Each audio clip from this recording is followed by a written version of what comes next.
In the quiet enclave of Belle Haven, a serene neighborhood nestled within the affluent town of Greenwich, Connecticut, the air was thick with the anticipation of Halloween. Yet, beneath the surface of this seemingly idyllic community, shadows loomed. It is here that the tragic tale of Martha Moxley unfolds, a narrative that would forever alter the fabric of this peaceful suburb. Martha Moxley was a beacon of youthful exuberance, her life a tapestry of laughter, friendships, and the quintessential joys of adolescence. Born in the vibrant city of San Francisco, California, Martha and her family sought a new beginning in the East, settling in the picturesque streets of Belle Haven in 1974. Her infectious spirit and warm nature allowed her to forge friendships with ease, making her a beloved figure among her peers. Yet the tranquility of Belle Haven was shattered on the eve of Halloween in 1975, a night known to locals as Mischief Night. On this night, the air was filled with the innocent laughter of children partaking in playful pranks, a tradition of harmless mischief. However, the events of this particular evening would diverge from the norm, descending into a tragedy that would haunt the community for decades. Across the street from the Moxleys lived the Skakel family, a household synonymous with prestige and influence, owing to their familial ties to the Kennedy dynasty. Neighborhood kids in a world of tennis matches and shared adventures. Among them, Martha found camaraderie with Tommy and Michael Skakel, brothers who would play pivotal roles in the events to come. As the evening unfolded, the Skakel children and Martha embarked on a journey through the neighborhood, a ritualistic drive in one of the family's luxurious vehicles. The night was filled with laughter and the kind of innocent fun that defined their teenage years. Yet, as the clock ticked towards the late hours, a subtle shift occurred. Accounts from that fateful night paint a picture of Martha and Tommy sharing moments of intimacy, their youthful flirtation hidden behind the veil of darkness. The innocence of the night was shattered when Martha was last seen with Tommy, disappearing behind a fence, a moment that would become a focal point of a harrowing investigation. Feeless body in her own front yard, a chilling reminder of the fragility of life. The investigation that ensued was a painstaking journey through the pages of Martha's diary, a treasure trove of personal reflections now scrutinized for clues. Investigators were relentless in their pursuit, driven by the need to unravel the mystery that had claimed a young life so violently. The case of Martha Moxley remains a haunting chapter in the annals of true crime, a story of innocence lost and justice sought. It serves as a poignant reminder of the complexities that lie beneath the surface of even the most serene communities, and the enduring quest for truth in the face of unspeakable tragedy. The night was still, the air heavy with anticipation, as Martha Moxley stepped out into the evening. She had left her home merely 30 minutes prior, yet notices and concern quickly transformed into alarm. Dorothy, Martha's mother, took it upon herself to visit the Skakel residence, hoping for some news, perhaps a glimpse of her daughter. Instead, she was met with a surreal and unsettling scene.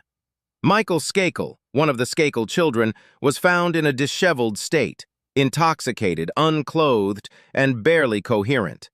He professed ignorance, claiming he had not seen Martha since the previous night.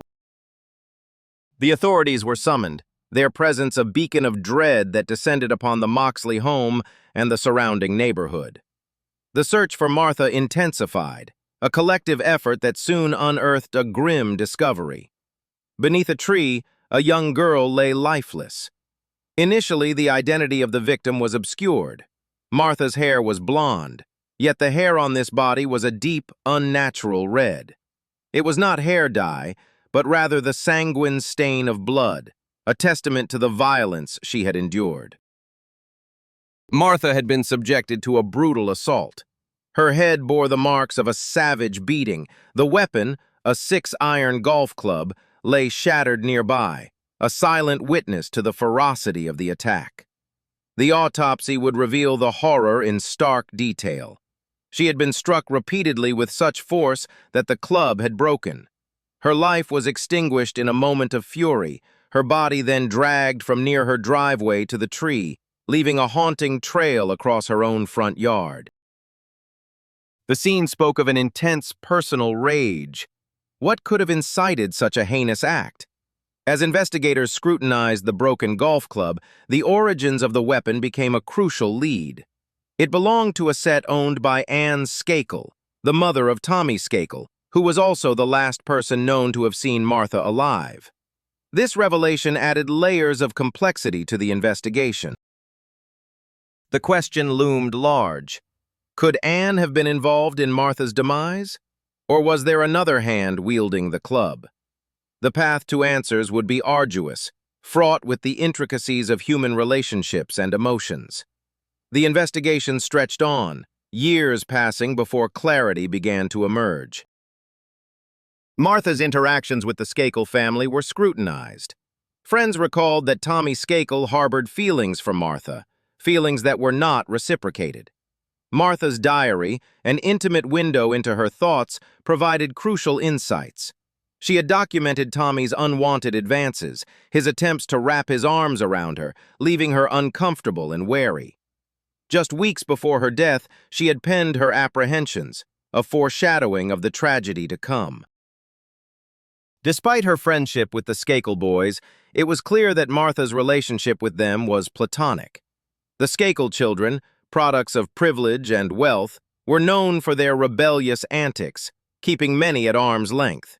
Their lifestyle, marked by indulgence and a sense of entitlement, was a stark contrast to Martha's own values. Her diary entries revealed her growing disillusionment, noting Michael's obnoxious behavior when under the influence of alcohol. The investigation into Martha's murder was not merely a quest for justice, but a journey into the heart of human complexity. It was a reminder that beneath the veneer of affluence and respectability, dark impulses can simmer, waiting for the slightest provocation to erupt. As the pieces of the puzzle gradually fell into place, the tragic loss of a young life stood as a somber testament to the destructive power of unbridled emotion. In the quiet suburb of Belle Haven, Connecticut, the air was thick with the weight of unspoken secrets and untold tragedies. Within the walls of the Skakel residence, a storm brewed beneath the facade of privilege and opulence. The Skakel children, left to navigate their tumultuous world largely unsupervised, found themselves caught in the cross-currents of a family unraveling. Their mother, the family's heart, had succumbed to a relentless battle with cancer, leaving behind a void filled with chaos and neglect. Their father, Rushton Skakel, was a man consumed by his own pursuits, often absent, hosting parties that echoed with laughter and music, while his children drifted in the background, shadows in their own home. Amidst this disarray, the tragic murder of Martha Moxley cast a long, dark shadow. 15-year-old Tommy Skakel, the last known person to have been seen with Martha, became an immediate focus for investigators. The police, in their search for answers, found themselves questioning Tommy's every move. Yet he stood firm with an alibi. He asserted that by 9:30 that evening, he had returned home to fulfill his responsibilities, a claim corroborated by his tutor, Ken Littleton. Ken, a newcomer to the household, recalled watching television with Tommy at 10 o'clock, noting nothing peculiar in his demeanor. However, the Skakel family, wrapped in a cocoon of wealth and influence, quickly drew their legal battalion. In a move as abrupt as it was mysterious, Ken Littleton was dismissed from his position. This marked the beginning of a downward spiral for Ken, a descent into alcoholism, substance abuse, and minor criminal activity. Whispers circulated that Ken harbored more knowledge than he disclosed, yet without motive or evidence, the police were at an impasse. The case, fraught with dead ends and unanswered questions, grew cold. It wasn't until Rushton Skakel took matters into his own hands, hiring private investigators to re-examine the evidence, that the tides began to shift. The culmination of their findings, the Sutton Report, was a catalyst. Its contents leaked to the public in 1995. The report shifted the spotlight from Tommy to his younger brother Michael Skakel, then a mere 15 years old. Michael's initial account to the police was straightforward. He claimed to have retired to bed by 11:30 after an evening spent watching television with friends. Yet the Sutton report unveiled a deeply unsettling recounting. Michael confessed that around midnight, he climbed a tree beneath Martha's window, engaging in behavior that was both invasive and inappropriate. This revelation begged the question, why had Michael withheld this information from the authorities for so long? What other truths lay buried beneath his silence? As the investigation continued, it emerged that Tommy, too, had been less than truthful. Contrary to his statements, he had lingered with Martha for approximately 20 minutes beyond his claimed departure time. Fearing the implications of this timeline, Tommy may have pressured Ken into providing a false alibi. Then, a new twist emerged from the shadows of the past. Former classmates from Elon School, an institution for troubled youth, came forward with damning testimonies. They alleged that Michael had confessed to the murder of Martha Moxley, a chilling admission that sent ripples through the community and reignited the investigation. In the end, the story of the Skakel family is a somber reflection on the complexities of human nature and the tangled web of truth and deception. It is a reminder of the shadows that lurk behind closed doors and the relentless pursuit of justice that can illuminate even the darkest corners. The case of Martha Moxley remains a testament to the enduring quest for answers, where the past continues to echo into the present, and the truth, though elusive, is a light that refuses to be extinguished. In the quiet, affluent enclave of Greenwich, Connecticut, a chilling mystery unfolded, a tale entwined with the powerful Kennedy family. It was a story that captivated the nation, igniting imaginations with its mix of privilege, scandal, and tragedy. At its heart was Michael Skakel, a cousin of the Kennedys, whose life was forever altered by a single night in October 1975, when 15-year-old Martha Moxley was brutally murdered. Decades later, whispers of Michael's involvement in the crime began to surface, whispered among classmates and friends. One student recalled Michael's brazen confidence, his belief that his Kennedy family connections would shield him from any consequences. The allegations were so audacious, so staggering, that law enforcement could no longer ignore them.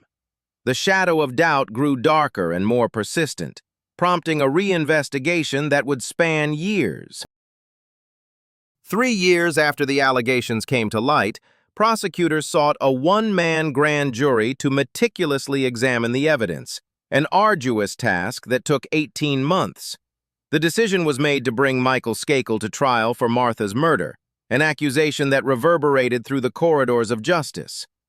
On January 9th, in the year 2000, Michael was arrested and charged as an adult, a shocking development in a case that had lain dormant for nearly 3 decades.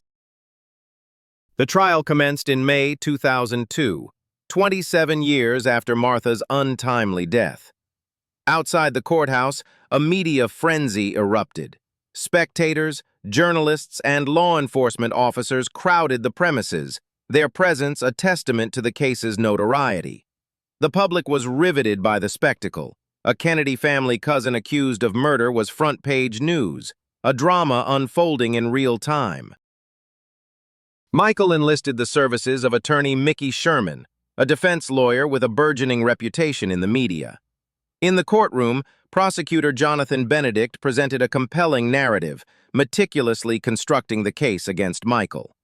The prosecution highlighted a motive rooted in jealousy. Michael had harbored feelings for Martha, but she had favored his brother Tommy, igniting a rivalry that simmered beneath the surface. In an early draft of his memoir, Michael confessed his desire for Martha to be more than a friend, an admission that painted a picture of unrequited love and simmering resentment. Due to the passage of time, the case hinged on witness testimonies and circumstantial evidence, as DNA testing was not an option. Among the pivotal testimonies was that of a former classmate from Elon's school, who claimed Michael had confessed to killing Martha with a golf club, a chilling account that resounded through the courtroom. The classmate, however, would not see the trial's conclusion, having succumbed to a drug overdose before proceedings began. A significant piece of evidence was a voice recording of Michael, expressing fear of being caught. The prosecution argued it was a damning admission of guilt, suggesting he feared the truth of Martha's murder would come to light. Yet the defense contested this interpretation, asserting that Michael's fear was unrelated to the murder. They contended the recording referred to a separate incident that night when Michael had been outside Martha's window, watching her, a disturbing act in its own right but distinct from the crime. As the trial drew to a close, the tension in the courtroom was palpable. Both the prosecution and defense delivered impassioned closing arguments, leaving the jury and the public to ponder the enigma of Michael Skakel. Could a man with such close ties to the illustrious Kennedy family truly be found guilty of murder? The question lingered, a testament to the enduring complexity of justice and the intricate web of human emotion. In the end, the trial of Michael Skakel stands as a reminder that beneath the facade of privilege and power, the human heart remains a labyrinth, capable of harboring both light and shadow. Narrative Tony Bryant provided could unravel the conviction that had gripped Michael Skakel. It was a story shrouded in shadows and whispered secrets, revealing a chilling tale of jealousy and youthful recklessness on one fateful night in Greenwich, Connecticut. The murder of Martha Moxley had haunted the affluent community since Halloween of 1975, when her lifeless body was discovered beneath a tree, bludgeoned with a golf club. For years, the case remained unsolved, a specter of tragedy in the otherwise serene neighborhood. The Skakel family, relatives of the Kennedys, found themselves at the center of an investigation that spanned decades, marked by suspicion and scandal. Michael Skakel, a teenager at the time of Martha's death, lived in the shadow of suspicion, his name whispered in hushed tones. The case against him was built on a foundation of circumstantial evidence, including statements from fellow students and a timeline that placed him near the scene. Yet the evidence lacked the solidity required to quench the thirst for justice. In the early 2000s, the trial finally commenced, drawing national attention as it delved into the tangled web of privilege and power. The jury's verdict in June 2002 sent shockwaves through the courtroom. Michael Skakel was found guilty, a decision that seemed to finally close the chapter on a long-standing mystery. But for Robert Kennedy Jr., the verdict was not the end, but rather the beginning of a crusade for what he believed was justice. Kennedy, an environmental lawyer and activist with a reputation for challenging the status quo, dissected the case with the meticulousness of a surgeon. He argued that Michael's conviction was a miscarriage of justice, a narrative spun from unreliable testimonies and misinterpreted evidence. The case hinged, in part, on the recollections of a former Elon school student whose credibility was as frayed as the edges of an old newspaper, his testimony tainted by drug use and hearsay. It was amidst this climate of doubt and determination that Tony Bryant's story emerged, a tale that added a new dimension to the narrative. Tony, burdened by years of silence, recounted a chilling evening spent with friends Al and Burton, whose idle talk of violence took a sinister turn. His account painted a picture of a night steeped in teenage bravado and jealousy, a backdrop against which Martha's tragic fate was sealed. Tony's revelations prompted Michael's legal team to seek a retrial in 2005, armed with a narrative that suggested another path, another possibility. Yet the wheels of justice turned slowly, mired in procedural complexities and the weight of past judgments. As the years passed, the case became a symbol of the labyrinthine journey to uncover truth, a journey fraught with challenges and revelations. In the tapestry of human history, the story of Martha Moxley and Michael Skakel is a stark reminder of the elusiveness of truth and the enduring quest for justice. It is a narrative that transcends the bounds of time, echoing the complexities of human nature and the shadows that linger long after the final verdict. As the chapters of this tale unfold, they leave us pondering the intricate dance of fate and justice, and the delicate balance between guilt and innocence in the courts of law and public opinion. In a web of intricate deception and legal maneuvering, an innocent man languished behind bars, while the true perpetrator roamed free. The case was fraught with twists and turns, each more convoluted than the last. At the heart of this saga was Tony, a man whose silence spoke volumes. When called upon to testify, he stood firm in his refusal, without the assurance of immunity. The specter of culpability loomed large, casting a shadow over his every word. Tony, steadfast in his claims of innocence, reluctantly admitted to facilitating the meeting between Al, Burton, and the ill-fated Belle Haven. This decision, though seemingly innocuous, painted him in a dubious light. His recorded statement, a solitary echo in the courtroom, was ultimately dismissed by a jury skeptical of its veracity. In a narrow 4-1 verdict, the court affirmed Michael's conviction, a judgment that would become a lightning rod for controversy. Enter Robert Kennedy Jr., a stalwart advocate for justice who took up Michael's cause with fervor. In 2016, he released Framed, a tome that sought to unravel the tangled threads of this perplexing case. Kennedy's narrative leaned heavily on Tony's recounting of events and included excerpts from Martha's diary as supposed corroboration. Yet, the diary was silent on the identities of Al, Tony, and Burton, mentioning only a night of dancing with unnamed boys who later denied any knowledge of the trio's presence. Kennedy, undeterred by the absence of concrete evidence, posited that these phantom boys were indeed the men in question. However, the lack of substantiation rendered his theory speculative at best. Al's legal representative decried the accusations as unfounded, arguing that Michael's defense had unjustly targeted Al due to his race, casting him as an easy scapegoat.